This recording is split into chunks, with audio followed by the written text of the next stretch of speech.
지난주에 우리는 레위기 24장에 있는 24장 10절로 23절에 있는 말씀을 가지고 설교 제목이 뭐였습니까? 무엇이 참 샬롬인가? 무엇이 진짜 행복인가? 이 말. 무엇이 진짜 평강인가? 이 말이었습니다. 자, 오늘 보는 이 25장의 말씀을 정확하게 이해하려면 23장부터 이해를 해야 합니다. 자, 잠시 이 화면을 통해서 23장부터의 내용을 잠시 한번 다시 정리해 봅시다. 자, 23장이 바로 절기에 관한 것이었습니다. 그런데 23장의 이 절기는 25장, 바로 오늘 읽은 25장의 7절까지와 연결되고 있다는 것이죠. 그래서 이 23장에서 안식일로 시작했던 뭐가요? 이 절기가 뭘로 끝나요? 안식년으로 끝나고 있다는 것이에요. 자, 그런데 이 절기, 안식일로 시작한 절기가 초막절에서 끝났는데 그 과정을 가운데 있는 걸 보면 유월절과 무교절로 시작을 해서 초실절, 맥주절로 끝나고 속죄일로 시작해서 초막절로 끝난다는 것입니다. 그리고 가운데 나팔절이 있어요. 자, 빨간색으로 되어 있는 유월절과 무교절, 이 속죄일은 우리를 구속하신 은혜를 기억하게 하신 것입니다. 그리고 파란색으로 써 있는 저 초실절, 맥주절, 그리고는 초막절은 그 구속하신 백성들을 그냥 내버려둔 것이 아니라 그들을 지키시고 보호하시고 그들이 이 땅에서 살아갈 수 있는 그 삶에 필요한 것들이 그들의 손의 노력으로만이 아니라 하나님이 함께 하시는, 공급하시는 은혜로 말미암아 되는 것이다 라고 하는 것을 이 절기를 통해서 끊임없이 기억하라고 주신 것이 절기라는 것입니다. 이런 하나님의 구속하신 은혜와 하나님의 이런 복 주시는 은혜로 인하여 나팔절, 이스라엘 백성들이 새롭게 시작되고 있음을 너희들은 잊지 말라는 것입니다. 이게 바로 절기를 통해서 우리에게 주시는 메시지입니다. 그래서 절기는 무엇 때문에 줬느냐? 기억하라는 거예요. 어떤 하나님을 기억하라? 우리를 구속하신 하나님을 기억하라. 어떤 하나님을 기억하라? 그 구속하신 하나님이 너의 삶 속에서 구체적으로 너의 필요를 채우시고 공급하시는, 인도하시는 하나님이신 것을 너는 또한 기억하라는 것이에요. 이 24장, 이제 이게 23장이라면 24장은 이렇게 23장에서 절기를 통해서 했던 거를 그들이 매주, 매일, 매주 속에서 뭐를 경험합니까? 성막의 왼쪽 편에는 촛대에다가 불을 켜면서 이처럼 어둠에서, 죽음에서 우리를 생명으로 살리신 그 하나님은, 구속하신 하나님을 잊지 않도록 이 등대불을 항상 켜면서 그 하나님을 기억하라는 것이에요. 오른쪽에 떡병상에다가 12지파를 기억하는 그 12덩어리의 떡을 매 안식일마다 다시 놓으면서 우리의 먹고 사는 문제 또한 하나님이 이른 비와 늦은 비를 주시고 하나님이 함께 하실 때 우리의 먹고 사는 문제가 해결되는 것인 것을 너는 기억하라고 오른편에 떡병상을 보면서 너는 기억하라는 거예요. 그리고는 이제 25장에 오늘 말씀이 주어지는 것입니다. 자, 여러분, 지금 아까 절기를 할 때 절기를 끌고 가는 그 엔진과 같은 게 뭐였습니까? 안식일이었습니다. 그런데 보세요. 안식일이었어요. 안식일은 이 두 가지를 다 우리로 하여금 기억하게 하는 날입니다. 왜 그렇습니까? 하나님이 안식일을 지키라는 명령을 할 때 첫 번째는 하나님이 창조하셨을 때 안식하셨던 창조의 주인 것을 너는 잊지 말라 하는 거예요. 이 창조의 주라는 말이 무슨 말입니까? 하나님은 사랑하셨기 때문에 우주 만물을 지어서 하나님의 형상인 우리들에게 아나 너 가져라고 줬다는 거예요. 우리의 필요, 우리의 모든 것을 미리 아시는 하나님이 이런 것들을 다 만들어 놓고 난 뒤에 주시고 이런 상황을 보고 너무 보시기에 좋았더라 하시면서 어떻게 했다는 것입니까? 안식하셨다. 이 말을 우리말 버전으로 바꾸면 너무 좋다 이 말이에요. 참 좋다. 마치 뭐가 똑같습니까? 할아버지가 할머니가 지금 탁 앉아가지고 이렇게 손자 손녀가 이렇게 노는 걸 보고 할아버지가 야 너무 좋다, 너무 행복하다라고 말씀하는 것처럼 하나님이 그 모습을 보고 너무 행복하시는 거예요. 그런데 이게 깨어져 버렸을 때 하나님은 이스라엘 백성들에게 신명기에서 안식일을 지키는데 뭐 때문에 지키라고 그래요? 내가 너를 애굽 땅 종되었던 집에서 너를 구속해냈다, 이거를 기억하라는 거예요. 구속해 하나님과 복 주시는 사랑하시는 그 하나님을 기억하라. 이 안식일이 바로 절기를 끌고 오는 엔진과 같았습니다. 그런데 오늘 25장을 보려고 하는 이 모습을 보면, 자, 여기 25장이 맨 마지막에 그러지 않았습니까? 안식년. 그런데 24장이 젖대와 저렇게 떡병상이에요. 이거를 통해서 바로 25장에서 이렇게 하나님의 구속의 은혜와 하나님의 복주심의 은혜를 받은 사람들은 샬롬을, 이게 진짜 샬롬이다, 이 샬롬을 잊어버리지 마라. 그리고 난 이 샬롬을 정말 맛본 사람, 누린 사람은 어떻게 살아야 되느냐? 25장에 희년처럼 살아야 된다 이 말. 자, 하나님으로 말미암아 공급되는 구속의 은혜와 복주심의 은혜를 얻은 그 사람들이 어떻게 진짜 누린 그것을, 그 기쁨과 감격을 가지고 어떻게 살아야 되는가? 이게 바로 25장입니다. 자, 그런데 이 25장의 서두가 뭔가 한번 같이 보실까요? 25장의 서두를 가봅시다. 자, 25장 2절을 같이 한번 읽어보실까요? 시작. 이스라엘, 너희는 내가 너희에게 주는 땅에 들어간 후에 그 땅으로 여호와 앞에 안식하게 하라. 어떻게 하라고요? 안식하게 하라는 거예요. 안식하게. 자, 그러면서 4절에서 다시 보면 일곱째에는 그 땅이 쉬어 안식하게 할지니 여호와께 대한 안식일이라. 자, 두 번에 걸쳐서 누구에 대한 안식일이라고요? 여호와께 대한 안식일이라. 5절을 우리 같이 한번 읽어보십시다. 5절을 같이 한번 시작.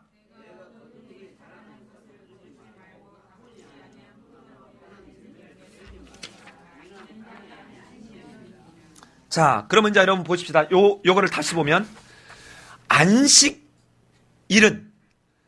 하루 내지 일주일을 섬기는 짧은 기간의 절기를 지키는 엔진과 같은, 모델과 같은 게 안식일이었다면 1년 동안 장기간에 걸쳐서 해야 될 이것은 안식년이, 매 7년마다 오는 안식년이 희년이라고 하는 것을 지켜야 되는 그 희년의 근거가 되고 있다는 것이에요. 자, 그런데 저 안식일이 엔진이 돼서 끌고 갔던 절기들과 안식년과 희년은 완전히 달라요. 왜 제가 구조를 이렇게 봤냐면, 여러분, 지난주에도 23장을 볼 때 이는 누구의 절기래요? 여호와의 절기래요. 너희 절기가 아니라는 거예요. 여호와의 절기래요. 하나님의 절기래요. 그리고 오늘 안식년도 오늘 읽었는데 누구의 안식년이래요? 여호와께 대하여 안식하게 하라는 거예요. 여호와께 대하여. 그런데 오늘 여기까지가 지난주 설교라면, 자, 보십시다. 이제 이렇게 하나님으로 말미암아 구속의 은혜와 복주심의 은혜를 경험한 이 기쁨과 감격 속에서 어찌할 줄 모르는 그 사람들이 이제 그들의 삶 속에서 그 기쁨과 감격을 가지고 어떻게 살아야 되는지를 말할 때는 여호와의 희년이라고 안 해요. 우리 한번 가볼까요? 9절이 아니라 10절을 한번 읽어봅시다. 10절을 시작. 너희는 50년째를 거룩하게 하여 그 땅에 있는 모든 주민을 위하여 자유를 공포하게 하라. 이 해는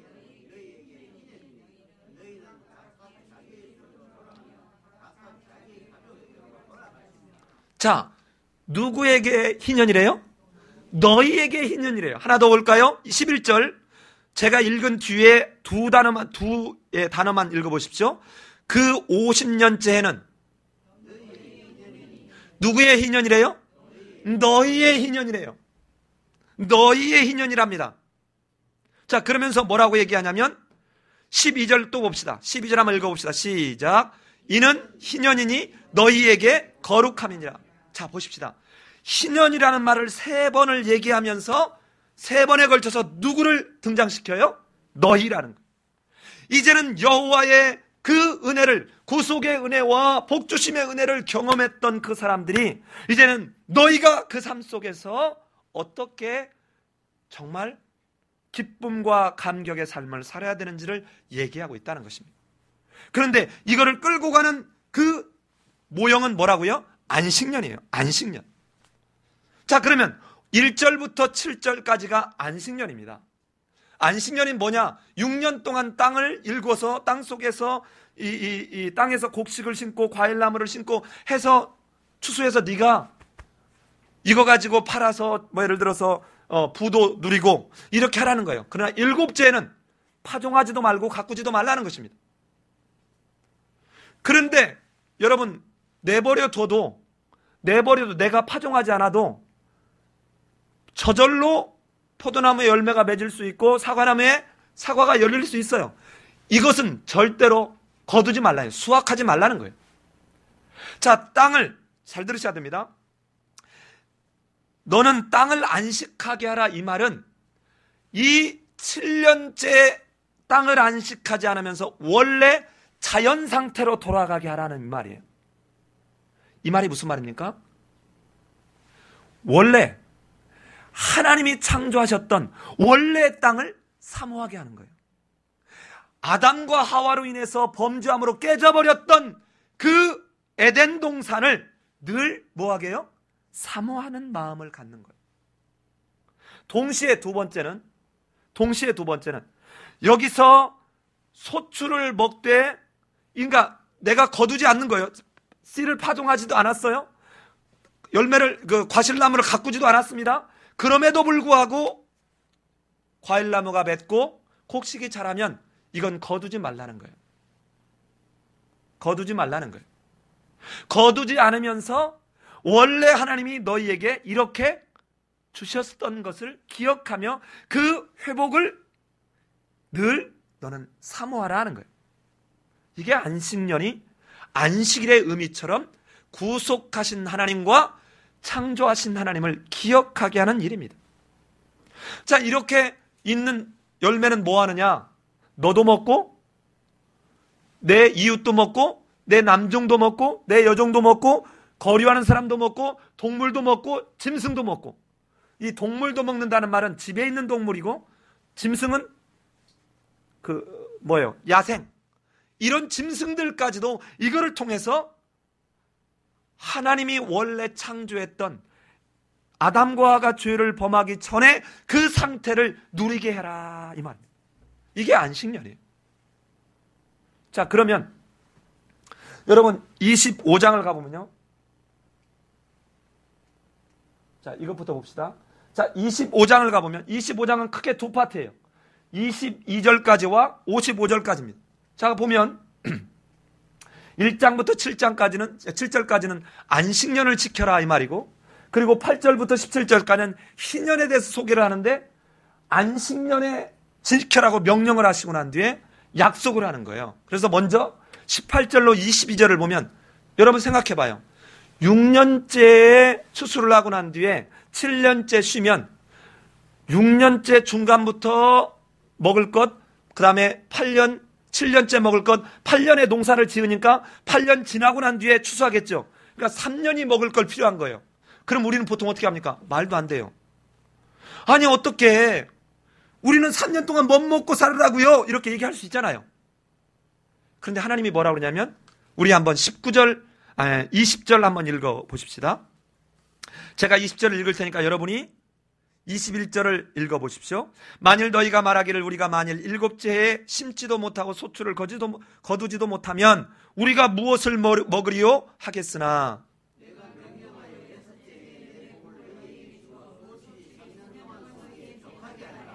예, 어떻게 한다고요? 3년 동안 쓰기에 족하게 하신다는 거예요. 3년 동안. 자, 잘 들으셔야 됩니다. 이 안식년을 얘기하면서 이 안식년을 지키라고 말하고 안식년을 지켰을 때 내가 너에게 어떻게 내가 책임지는지를 보라, 이 말입니다. 그러면서 하나님이 부탁하는 내용이 뭐냐?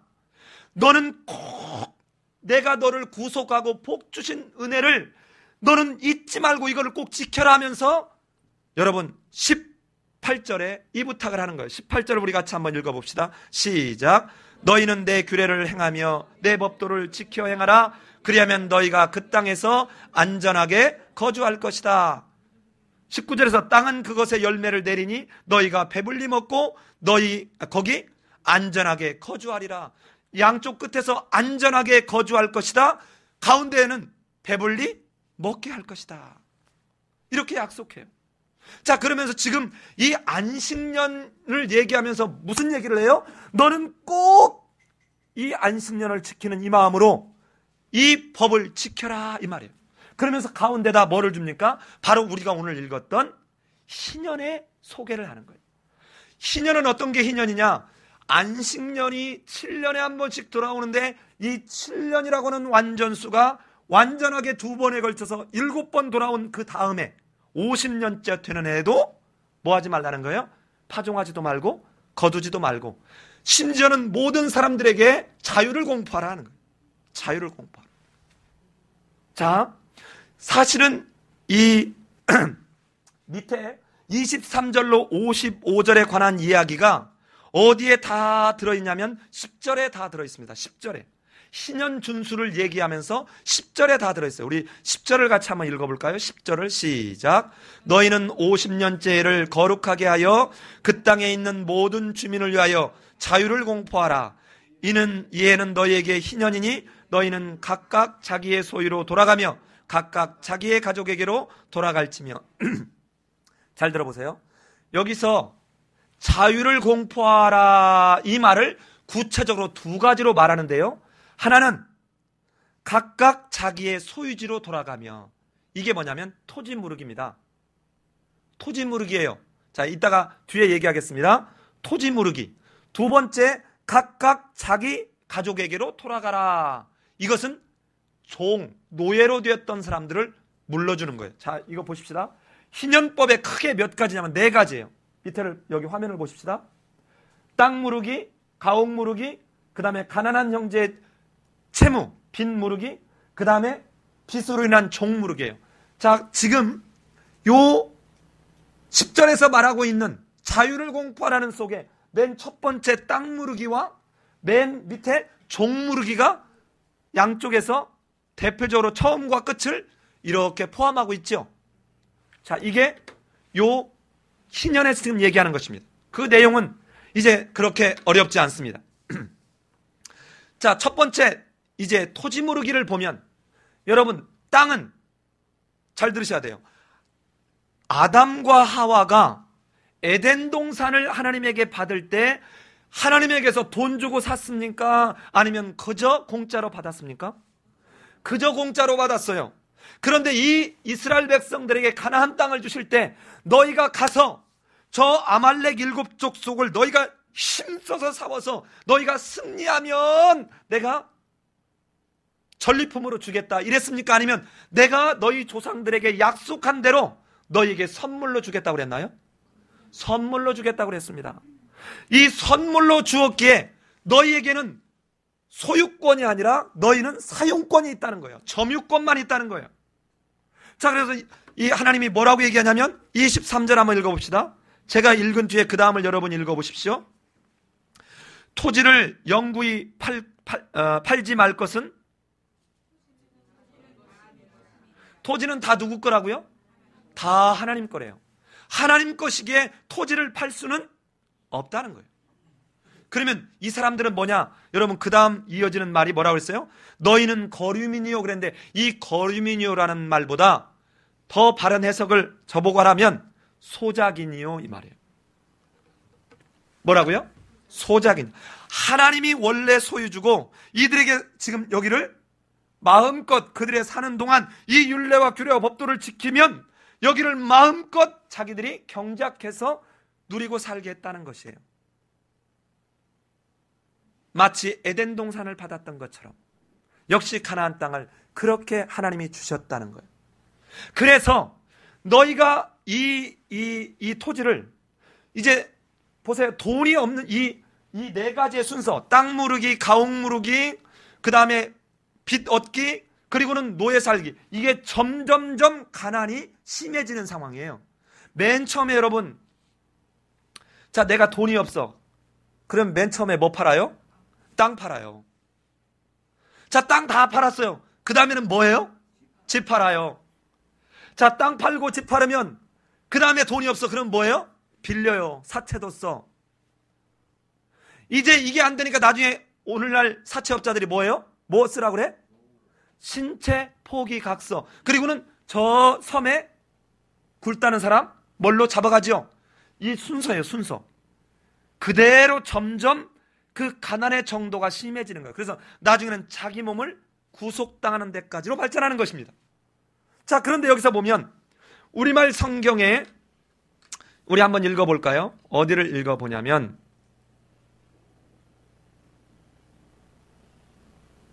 자, 25절을 같이 한번 읽어보십시다. 25절을 시작.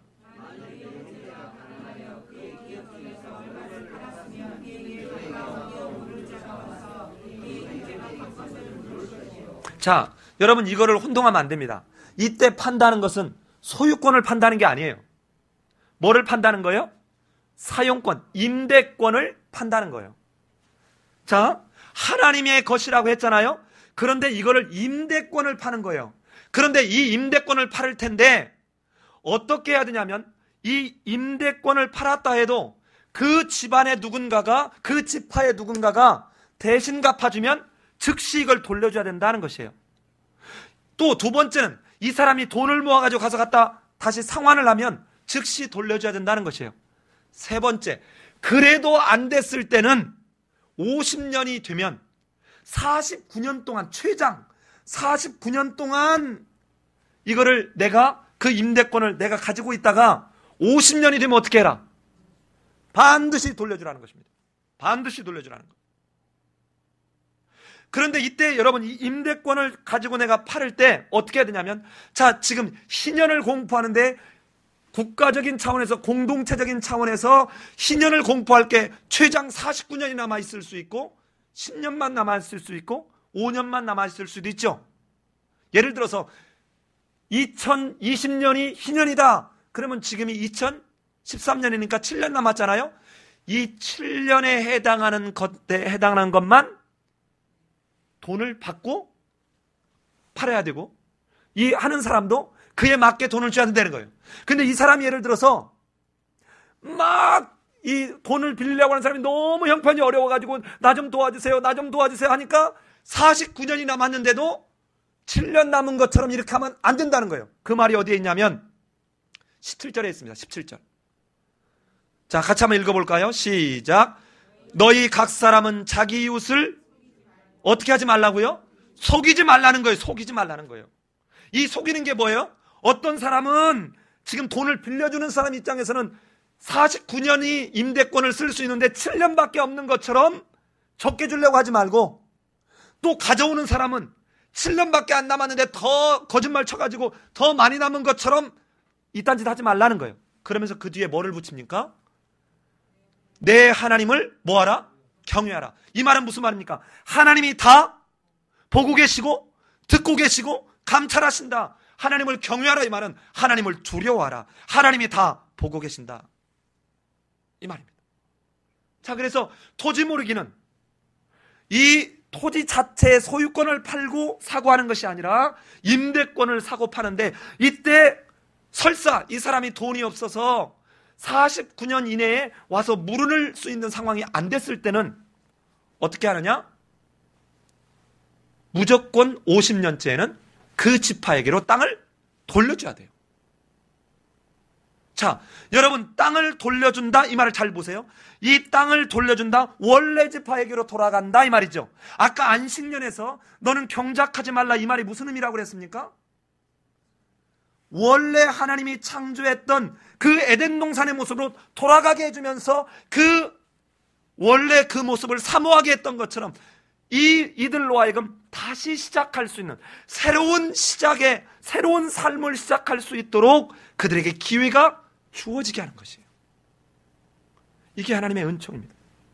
그렇다면 한번 보십시다. 희년이라는 말의 뜻을 원어적으로 희년, 우리말로는 기쁘리자, 이제 해년자를 쓰는데요.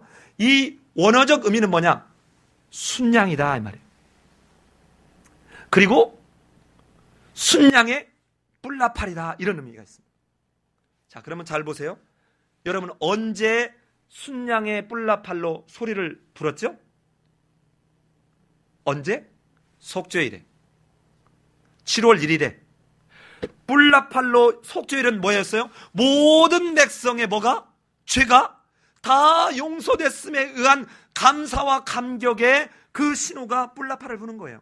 그러면 이 희년은 잘 들으셔야 돼요. 희년은 지금 이렇게 마치 속죄일에 뿔나팔을 부는데 이 희년의 선포를 언제 했느냐? 속죄일에 했어요. 50년째 되는 속죄일에 했다고요. 구속하신 하나님의 그 은혜를 기억하면서 그들을 다 자유롭게 하며 하나님이 베푸신 은혜를 그들의 삶 속에 다시 적용하면서 새롭게 시작하게 하는 그 일. 여러분 새로운 삶을 시작하게 하는 이게 나팔절 아닙니까? 제가 속죄일을 7월 1일이라고 아까 잘못 얘기했어요. 7월 10일이에요. 7월 10일. 7월 1일은 나팔절입니다. 이 뿔나팔을 불므로 새롭게 시작하는 그 시작의 기회를 통해서 그들이 새로운 삶을 시작하겠다는 것이에요. 이게 바로 토지 무르기법으로 시작되는 희년의 특성의 하나입니다. 뿔나팔을 불어라. 자, 토지 무르기. 두 번째, 여기 밑에 보면 두 번째 뭡니까? 가옥 무르기입니다. 자, 가옥 무르기는 뭐냐? 집 무르기예요. 이 집인데 두 가지로 나눴습니다. 크게는 세 가지로. 하나는 성벽이 있는 집은 1년 안에는 물을 수 있지만 1년이 지나가면 못 물러요. 성벽이 있다 그 말은 바꿔서 얘기하면 담이 있다 이 말이에요. 그럼 여러분 어느 집이 담이 있어요? 도시에 담이 많아요? 저 시골 깡촌에 가면 담이 많아요? 도시에 많아요. 그런데 성벽이 없는 집은 여러분 언제든 물러줄 수 있어요. 언제든 물러줘야 돼. 그런데 성벽이 있는 집은 1년 안에만 물러줄 수 있어요. 1년이 지나면 안 물러줘도 돼. 이 말은 농사를 짓는 사람들은 이것이 이 집이 생계의 수단이다 이 말이에요. 그들의 생존의 수단이에요. 근데 도유지에 있는 사람들은 이것이 부의 수단일 수 있다 이 말이에요. 그래서 성벽이 있는 집과 성벽이 없는 집을 구분했습니다. 또 하나는 레위인들의 집이에요. 레위인들은 땅을 받았나요? 못 받았나요? 땅을 분배받지 못했습니다. 그래서 레위인들한테는 반드시 레위인들도 이걸 저당 잡혀서 돈을 빌릴 수 있었는데 언제든 여기는 물려줘야 돼요. 레위인들은 언제든 레위인들한테는 물려줘야 됐습니다. 이게 바로 가옥 무르기예요. 역시 그러므로 인해서 50년째가 되면 이들이 집이 없었다가 다시 그 가족과 함께 뭐를 시작하게 해요? 샬롬의 그 삶을 새롭게 시작하게 하는 거예요. 세 번째, 가난한 형제가 빚 무르는 것입니다. 빚. 가난한 형제들이 이제는 만약에 많이 어려워서 집도 다 저당 잡히고 난 뒤에 더 이상 할 게 없을 때 여러분 어디를 가보냐면 35절을 같이 한번 읽어봅시다. 35절을 같이 한번 읽어봅시다. 시작.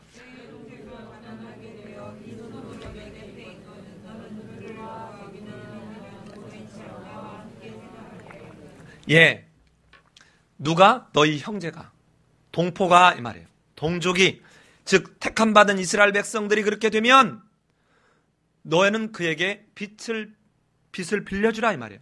그런데 빌려주는데 잘 들으셔야 됩니다. 이것을 예수 믿는 사람들이 잘못 악용해서 문제가 돼요. 빚을 빌려주라 그랬는데 뭐를 공짜로 주라 이 말이 아니고 이자를 받지 말라 이 말이에요. 이자를 받지 말라. 이거를 왜 했을까요? 왜 이 말을 지금 하고 있을지를 여러분 생각해 보세요. 이자를 받지 말라라고 하면서 36절을 한번 가봅시다. 너는 그에게 이자를 받지 말고 내 하나님을 경외하여 내 형제로 너와 함께 생활하게 하라 이 말이에요. 자, 내 이익을 위하여 양식을 구워주지 말라 이 말입니다. 이자를 받지 말라는 거예요. 그래서 지금도 여러분 모슬렘, 이슬람 사람들은 이 뭐를 구워주면서 이 이자를 동포한테는 받지 않습니다. 그래서 최근에 우리나라에 무슨 법? 예? 무슨 법이죠 그거? 이슬람 국가들이 우리나라에다가 이렇게 빚을 주면서 그 대신 미리 뭐를 이렇게 떼주는 식으로 하는 게 뭐였죠? 갑자기 그 법이 있네. 그래서 막 우리 종교계, 예? 스쿠크법. 역시 우리 조집사님, 네, 항상 계셔야 돼. 스쿠크법. 이게 이자를 안 받는 대신 미리 예를 들어서 건물을 우리가 사준다든지 이런 식의 방법을 취하게 하는 거예요. 사실은 이것은 성경을 그대로 지키는 것은 아니에요. 다시 자기들의 인간적인 편법을 쓰는 방법입니다. 결코 성경적인 방법이 아니에요. 자, 이렇게 이 가난한 자 형제가 빚을 빌려갔거든 이자를 받지 말라는 거예요. 이자를.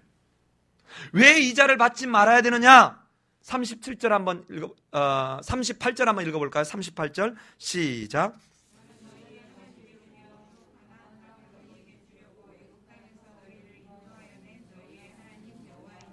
예. 자, 너가 종되었던 데서 어떻게 네 모든 것을 다 내가 지불해줬냐? 너를 어떻게 내가 대속했냐? 이 말이에요. 여러분, 이스라엘 백성들을 종되었던 집에서 인도해냈다 이 말은 하나님이 대신 빚 갚아줬다 이 말이에요. 이게 대속입니다. 자, 이쯤에서 우리는 중요한 개념을 다 하고 합시다. 다 하고. 자, 그 다음에 마지막 세 번째, 이제 빚을 못 갚으면 어떤 일이 된다고요? 종으로 들어가요. 종살이를 해야 돼요. 이때 이 종은 우리가 알고 있는 저 고대 시대 아프리카의 종살이 하는 거나 저 미국이 노예전쟁을 했던 것 같은 이런 노예전쟁하고는 달라요. 자, 여러분 보세요. 이렇게 생각하면 됩니다. 자, 예를 들어 제가 국가에다 내야 될 세금을 안 내고 지금 내가 뚱쳐먹고 있다. 그러면 어떻게 되죠? 제가 감옥 가죠. 감옥 가서 하루에 얼마씩 내가 하루 있으면 얼마씩 까가는 식으로 하죠. 이런 것처럼 우리가 알고 있는 노예의 개념이 아니라 이 사람이 일을 해서라도 그걸 갚도록 했어요. 여러분 잘 보세요. 이 앞에 가난한 자가 빚을 가져갈 때 어떤 생각을 하냐면 50년이 되면 너는 하나님의 말씀에 너 형제와 너와 함께 가난한 형제가 있을 때 너와 함께 거하게 하니까 이걸 악용해서 막 빌려가고 나 몰라 50년이 되면 해결될 거야 이렇게 베내미는 이런 역기능을 방지하는 거예요. 그래서 어떻게 해요? 가서 네 몸으로 그 빚을 갚아가는 거예요. 그런데 역시 누군가가 그 집안에 누군가 가서 그 빚을 대신 갚아주면 자유하게 해주라는 거예요. 언제든. 또 이 사람이 자기가 돈을 모아가지고 가서 갚으면 언제든지 자유하게 해주라는 거예요. 이게 안 됐을 때 어떻게 하라? 네가 그 집에 가서 매일매일의 노동의 대가를 지불해서라도 그걸 뭐하라? 갚아라는 거예요. 그러나 이 사람은 너의 타국인이 와서 너에게 팔려와서 사는 존재가 아니라 마치 내가 지금 돈이 없어서 내 노동을 통해서 지불하는 것이지 이 사람의 소유권이 내게는 있는 것은 아니다. 이걸 잊지 말라는 얘기가 바로 종의 무릇입니다. 자, 이게 바로 39절부터 55절까지에 있는 이야기입니다. 그런데 여러분 마지막 절에 뭐라고 얘기 나옵니까? 55절을 같이 한번 읽어보십시다. 시작.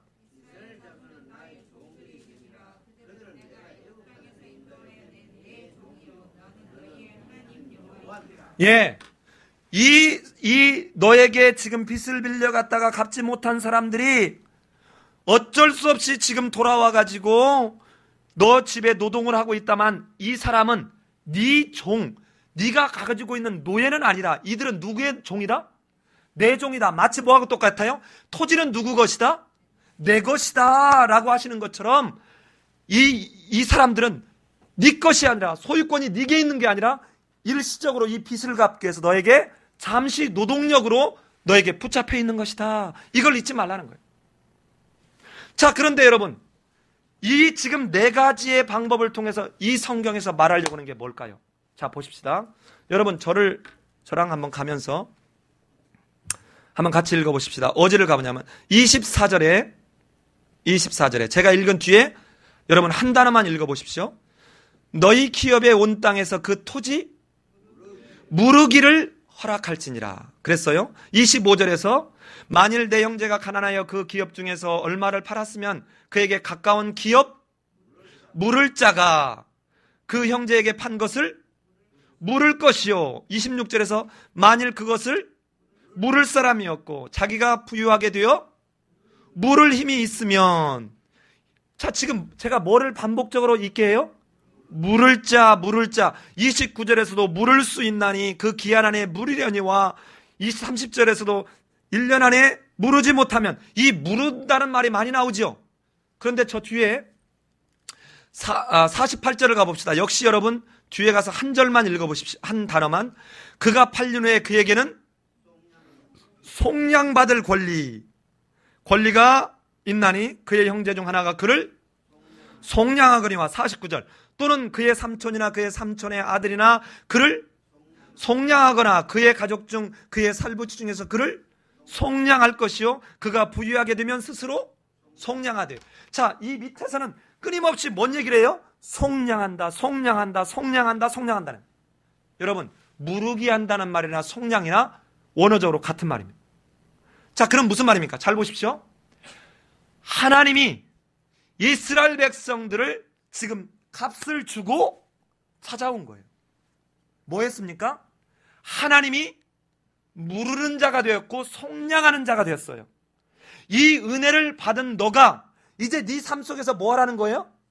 물러주고 속량하라 이 말이에요. 이걸 이해하기 좋게 여러분에게 비유로 한번 얘기해 보겠습니다. 여러분 보세요. 이것은 동영상은 없지만 제가 이 모션으로 동영상을 보여줄 테니까 저를 보세요. 저를. 자, 보세요. 폭포가 위에서부터 하늘로 떨어져요. 자, 보세요. 폭포가 위로부터 하늘로 떨어져요. 그럼 어떻게 됩니까?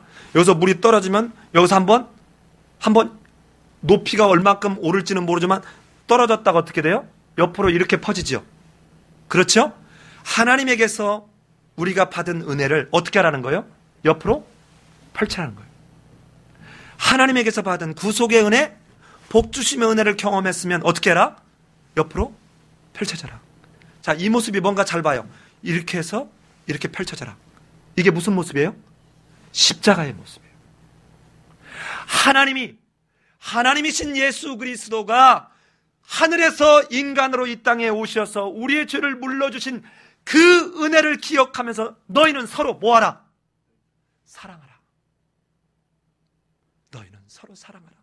하나님이 너희를 사랑한 것 같이 너희도 어떻게 하라? 서로 사랑하라. 이 사랑의 구체적인 모습이 뭐냐? 삶 속에서 토지 물르고, 삶 속에서 가옥 물르고, 삶 속에서 빚진 자에게 이자 받지 말고, 그리고 그가 종으로 노동력으로 우선 그의 노동력의 임대권을 네가 확보하게 되었을 때 그를 이국인의 노예처럼 여기지 말라. 그리고는 49년이 지나고 50년째가 되면 뭐 해라?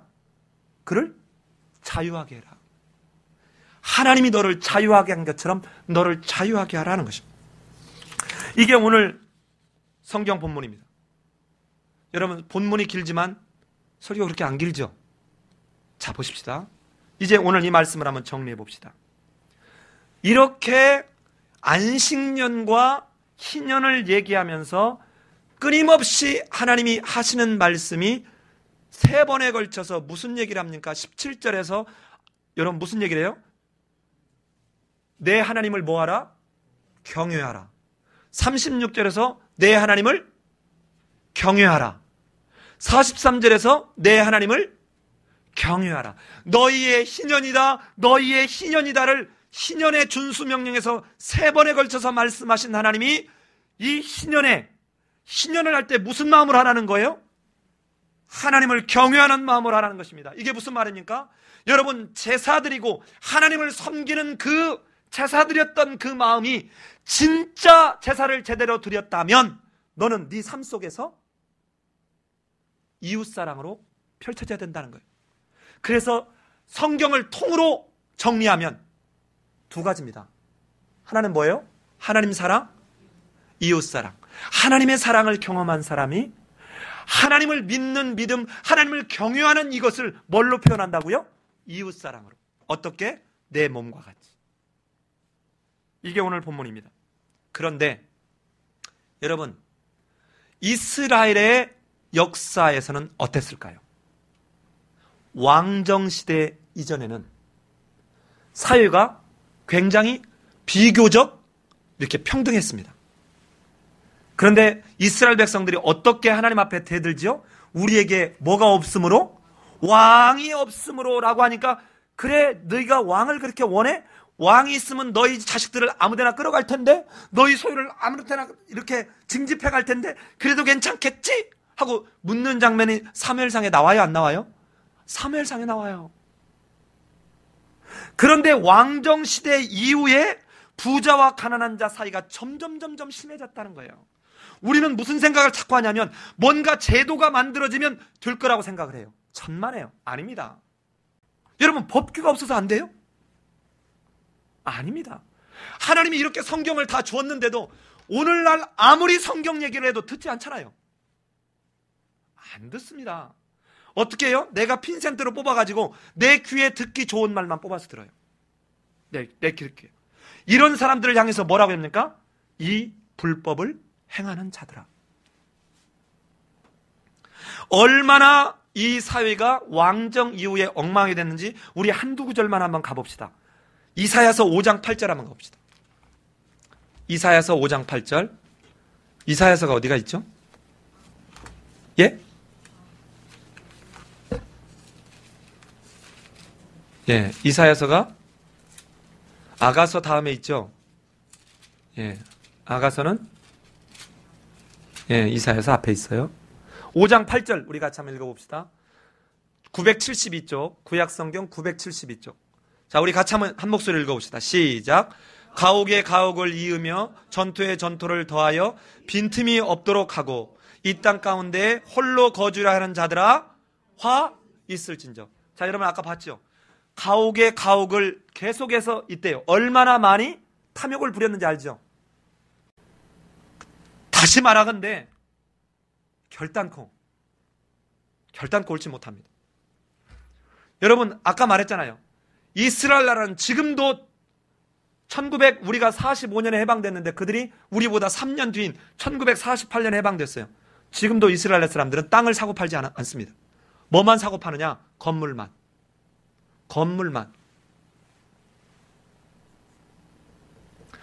싱가포르는 국가 토지의 85%가 전체 토지의 85%가 국가 소유예요. 우리나라는 상위 5%가 갖고 있는 이 토지가 유효 면적의 뭐 한 80몇 프로인지 얼마를 갖고 있다는 거예요. 그래서 제가 만약에 여러분 대통령이 되면 땅을 가지고 있는 비율로 세금을 낼 겁니다. 그래서 세금을 못 내겠거든 땅을 국가에 내놓으라는 거예요. 그래서 이거를 어려운 사람이 가져가지고 경작해서 일정 부분을 세금으로 내게 하는 거예요. 땅이 없는 사람은 내 땅 한 평도 없는데 내가 왜 이 땅을 지켜? 그래서 땅이 많은 사람 순으로 국방세도 내고 그 아들 손자들이 오랫동안 길게 와서 지키도록. 내가 땅이 한 평도 없는데 이 나라를 왜 지켜야 되느냐 말이에요. 그 아들이 없으면 딸이라도 가야지. 이스라엘은 딸 가잖아요. 왜 다른 나라의 좋은 것은 주장하면서 왜 이런 거 할 때는 안 하죠? 얼마나 웃깁니까? 예수 믿는 사람들이 하나님이 너의 영혼이 잘된 같이 범사가 잘 되기를 원하노 할 때는 아멘 할렐루야 하는데 너 물러줘라 할 때는 못 들었습니다. 안 들립니다. 우리 한 구절 더 갑시다. 아모스서 2장 5절 가봅시다. 아모스서 2장 5절.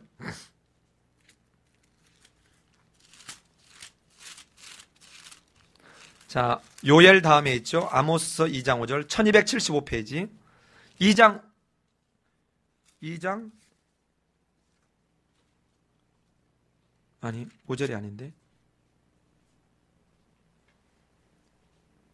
2장 6절, 죄송합니다. 2장 6절 같이 한번 읽어보십시다.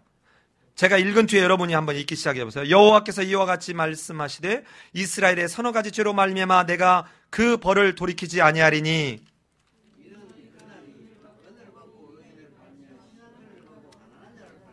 세상에 신 한 컬레를 받고 이 신 한 컬레 때문에 가난한 자를 판다는 거예요. 그 다음에 7절 시작. 힘없는 자의 머리를 티끌먼지 속에 발로 밟고 연약한 자의 길을 굽게 하며 아버지와 아들이 한 젊은 여인에게 다녀서 내 거룩한 이름을 더럽히며. 8절 모든 제단 옆에서 전당 잡은 옷 위에 누우며 그들의 신전에서 벌금으로 얻은 포도주를 마심이라. 가난한 자들에게 있는 머리에 티끌, 이 티끌까지도 탐하는 이 탐욕. 이 말을 바꿔서 얘기하면 어떻다는 것입니까? 만약에 지금 이 레위기 25장에서 말씀하는 대로 희년을 지켰더라면 50년마다 새롭게 그들이 삶이 시작되는 것을 통해서 그들이 새로운 삶을 시작할 수 있었는데 이것이 지켜졌다는 것입니까? 안 지켜졌다는 겁니까? 안 지켜졌다는 거예요. 왜 아까 내 율례와 규례와 법도를 지켜 행하라, 그리하면 네가 그 땅에서 안전하게 거하리라. 이거는요, 성경 강단을 와서 지난주에 여러분 열왕기 상하서를 요약해서 설명하고 그리고는 에레미야서를 설명했거든요. 이것을 이 설명을 알면 이게 무슨 말인지를 리얼하게 알아요. 왜 열왕기서가 뭡니까? 왜 하나님에게 받은 땅을 결국은 잃게 되는가의 이야기를 하고 있는 게 열왕기서예요. 선물로 받은 것을 왜 잃어버리게 되는가? 왜 언약적 파기가 이렇게 되겠는가? 그런데 우리는 어때요? 천년 만년 살 것처럼 이 땅에서 또 어려운 사람들 착취를 하기 위해서 아파트를 사고 벌집을 만들고 이걸 예수 믿는 사람들이 하고 있다는 말입니다. 여러분, 만약에 희년이 올바르게 준수되었더라면 이처럼 가난한 자들에 대한 무분별한 착취가 이루어지지 않았을 것이고 그들은 함께 행복했을 것입니다. 그런데 보세요. 그렇게 부자들이 막 착취해서 부를 늘렸는데 이 사람들 천년 만년 가든가요? BC 586년에 그들은 모두가 다 포로로 바벨론에 다 끌려갔습니다. 그들은 애굽 땅으로 도망쳤습니다. 꼭 뭐하고 똑같아요? 여러분, 사이공이 멸망할 때 어떻게 됐습니까? 부자들이 금은 모아가지고 다 비행장으로 도망쳤다는 거 아닙니까? 중동의 7일 전쟁이 터졌을 때 어떤 일이 벌어졌어요? 여러분, 미국에서 동시에 유학생들이 없어져 버렸습니다. 아랍계 학생들도 없어졌고 이스라엘 학생들도 없어져 버렸어요. 그 학교가 난리 난 겁니다.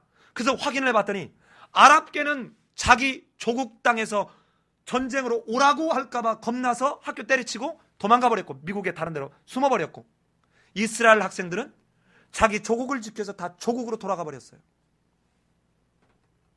여러분, 이렇게 끌어모아서 애굽으로 도망쳐 가서 나는 여기서라도 잘 먹고 잘 살아야 되겠다 하고 했던 그 사람들이 어떻게 됐습니까?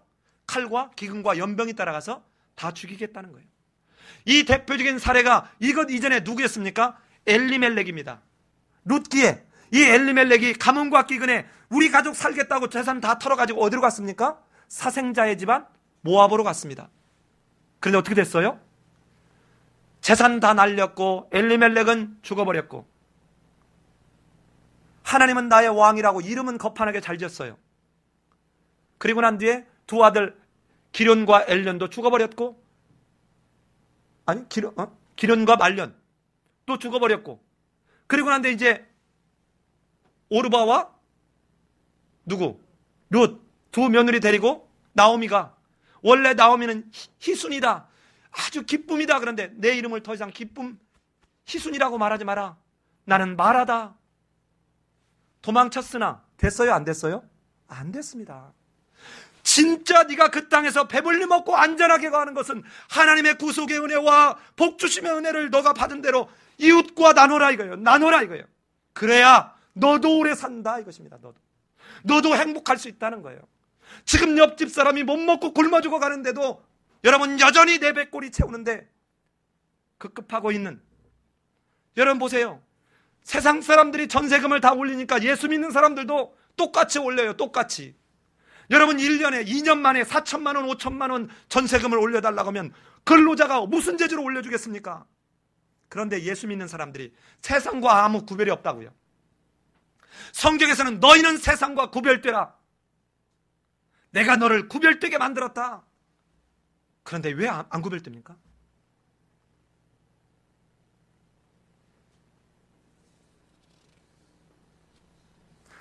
성경에서는 끊임없이 말합니다. 호세아 6장 6절에서 나는 인애를 원하고 제사를 원하지 않는다. 번제보다 하나님을 아는 것을 원한다. 여러분, 하나님을 예배하는 그 모습이 이웃에 대한 관심과 배려로 연결돼야 된다. 이게 진짜 예배다는 것이에요. 나머지는 다 쇼다는 겁니다. 종교적인 행위예요. 하나님을 안다 이 말은 무슨 말입니까? 하나님이 원래 어떤 하나님이었어요? 사랑하셔서, 하나님은 자비하셔서 은혜를 주려고 창조하셨다고요. 그리고는 불쌍히 여겨서 긍휼히 여기셔서 우리를 구속하셨다고요. 이 긍휼히 여겼던 그 하나님의 그 모습을 네가 정확히 안다면 네 삶 속에서 이걸 이렇게 하는 거야. 이게 나를 아는 거야 이 말이에요. 그런데 바로 이렇게 깨어져 버렸던 이 속에 하나님이 이 백성들이 그렇게도 말씀대로 안 하니까 이제 내가 너에게 메시아를 보내겠다는 거예요. 이 공평과 정의를 이룰 이 메시아를 보내겠다는 것입니다. 그러면서 이 메시아가 오면 뭐를 할 건지 여러분 61장 가봅시다. 이사야 61장. 이사야 61장.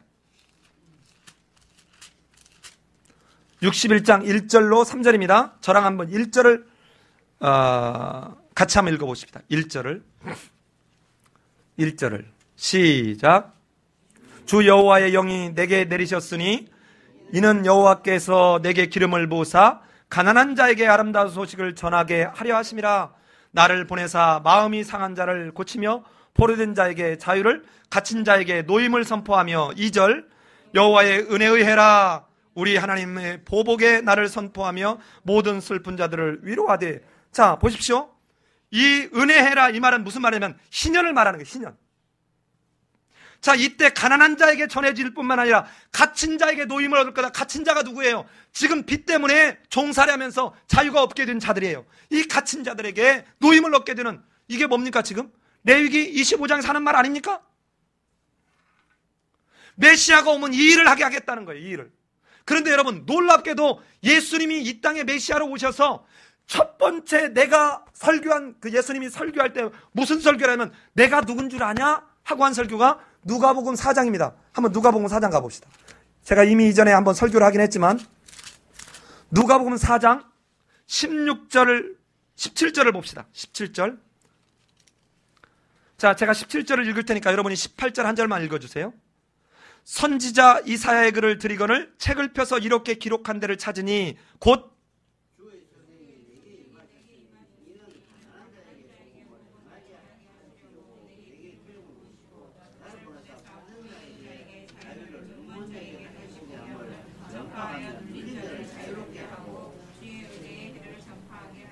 예, 지금 이사야서 61장 1절로 3절에 있는 말씀을 그대로 인용하면서 바로 이렇게 너희가 하나님의 법을 따르지 않으므로 이렇게 엉망이 되어버린 이 속에 이제는 하나님이 메시아를 통해서 이걸 회복하시기 위해서 오신 바로 구약의 성취로 온 내가 메시아다 하는 거예요.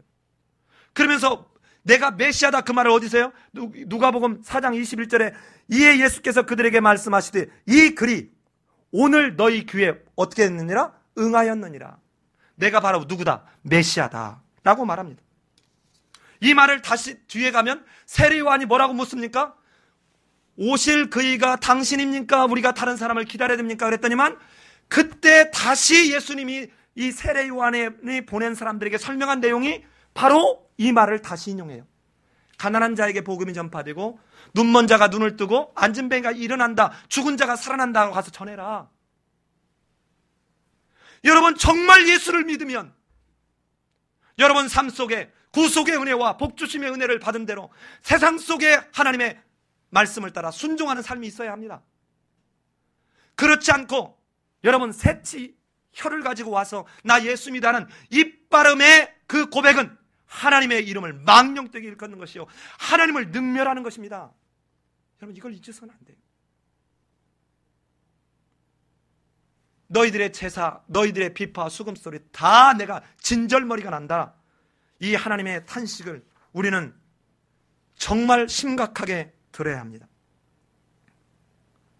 이제 마침내 여러분 이 마지막 요 슬라이드 하나를 보고 마치겠습니다. 자, 보십시오. 이 절기, 그 다음에 희년이 예수님의 메시아로 오신 이 모습과 어떻게 연결이 되나? 자, 이 1월 10일 날 6월절 양을, 이게 왼쪽이 구약에 있잖아요. 6월절 양을 나흘 전인 1월 10일 날 준비했어요. 4일 동안 얘가 병들었나 죽나 이런 걸 보고 잘 봤다가 14일 날 밤에 잡았습니다. 그리고는 그 다음 날 출애굽했어요. 그리고 초실절이 저 1월 21일 날이 초실절이에요. 무교절 다음, 그러니까 안식 후 첫날, 이게 초실절이에요. 그리고 난 뒤에 77절은 그로부터 50일 뒤가 77절이고, 그리고 초막절이 7월 7월 며칠이죠? 15일부터 21일까지 지켰잖아요. 그쵸?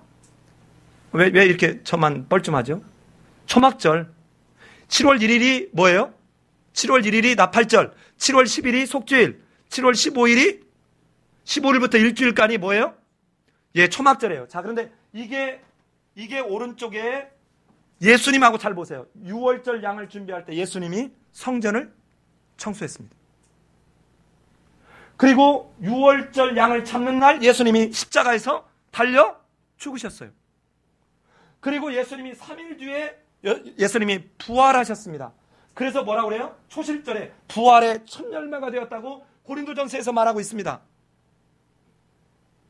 그리고 난 뒤에 이제는 77절에 오순절 성령 강림주의로 여러분 예수님이 돌아가시고 난 뒤에 부활하셔서 여러분 저 오순절 날 어떻게 됩니까? 성령이 모든 그 제자들에게 임했습니다. 그리고는 남아있는 게 하나입니다. 초막절이에요. 이 초막절은 예수님이 다시 재림하시게 될 때 그때 이루어지게 될 텐데 이 이루어지는 이 모습이 바로 희년의 완성입니다. 희년의 예표예요. 자, 그렇다면 오늘 설교 마무리합니다. 사랑하는 여러분, 이 희년은 무엇을 지금 말하냐면 예수님이 재림하셔서 이 땅에 다시 오셔서 우리를 이제는 영원한 그 나라로 인도하셨을 때 거기에서 영원히 생명 과실을 따먹게 되는 영원한 잔치에 참여하는 그것을 지금 이 이스라엘 백성들로 경험하는, 먼저 경험하게 하는 이 사건이 뭐라고요? 희년입니다. 50년에 한 번씩 선취하는 이 사건이 희년이에요. 희년. 이거를 통해서 끊임없이 뭐예요? 원래 타락하기 전에, 깨어져 버리기 전에 그 에덴 동산, 그 하나님이 회복할 그 땅을 항상 사모하게 하는 것이에요. 그 하나님 앞에 항상 의뢰하게 하는 것입니다. 사랑하는 여러분, 정말 내가 예수 그리스도를 믿고 이 복음의 진리를 안다면 여러분이 정말 희년을 희년답게 기쁨과 감격으로 누려야 돼요. 그리고는 살아야 합니다. 이것은 왜냐하면 내가 예수 그리스도를 믿어서 구원받은 것을 지금 내 삶 속에서 누리는 모습이기 때문에 그래요. 천국이 여기 있다 저기 있다 말하지 마라. 어디에 있다고요? 너희 마음속에 있느니라. 여러분 마음속에 있다면 여러분의 실존적 삶 속에서 이 희년이 지켜져야 되지 않겠습니까? 이게 성경의 가르침이요 하나님의 명령입니다.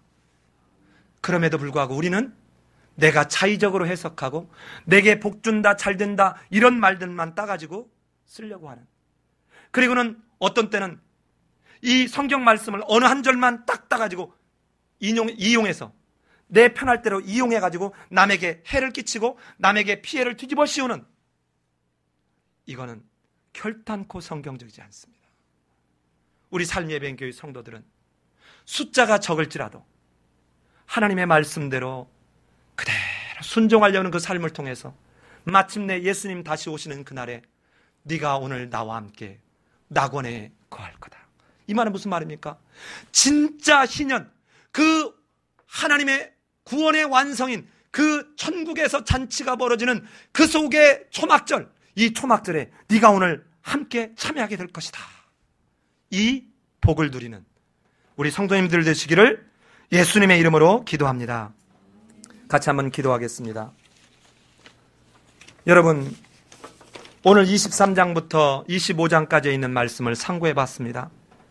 그냥 우리에게 뭔가를 하라고 일방적으로 끊임없이 짐을 지어주는 그냥 명령만 하고 시키기만 하는 하나님이 아니라 안식일을 통해서 이미 구속의 은혜와 복주심의 은혜를 경험하게 했던 그분이 안식년을 통해서 너가 7년째 아무것도 경작하지 않아도 3년씩 먹을 것을 다 해결해 주는 걸 경험했던 그로 이제는 희년을 지키라는 거예요. 이제는 절기를 지키라는 거예요. 지키면서 네 삶 속에 네가 하나님을 믿는 사람의 삶을 세상 속에 드러내서 믿지 않는 자들도 네가 믿는 여호와를 알게 하라.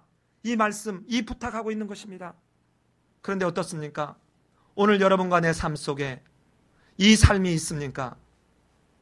아니면 반대로 이것을 역이용해서 누군가에게 이 말씀을 이용해서 혹은 남에게 피해를 주거나 남에게 뒤집어 씌우는 일은 없습니까? 사랑하는 성도 여러분, 너는 이런 걸 할 때 속이지 말라. 너는 내 하나님 여호와를 경외하라고 말씀하는 게 무슨 말입니까?